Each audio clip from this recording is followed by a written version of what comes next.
আসসালামু আলাইকুম। সবাই কেমন আছেন? আশা করি ভালো আছেন। এখানে কিছু চিংড়ি মাছ নিয়ে নিলাম, ধুয়ে পরিষ্কার করে। তারপরে দিয়ে দিলাম কিছু কর্নফ্লাওয়ার, দিয়ে দিলাম চাউলের গুঁড়া, দিয়ে দিলাম কাঁচামরিচ, আদা ও রসুন বাটা, তারপরে দিয়ে দিলাম পেঁয়াজ, ধনিয়া পাতা, তারপরে দেব লবণ, হলুদ, ধনিয়ার গুঁড়া, মরিচের গুঁড়া। এখানে ক্রিস্পি হওয়ার জন্য কিছু আস্ত মসুর ডাল দিয়ে দিলাম। এখন ভালো করে মেখে নেব।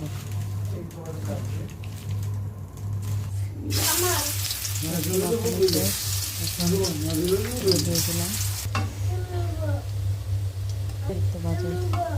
ভাজা হয়ে গেল। এই তো আমার চিংড়ি বড়া রেডি।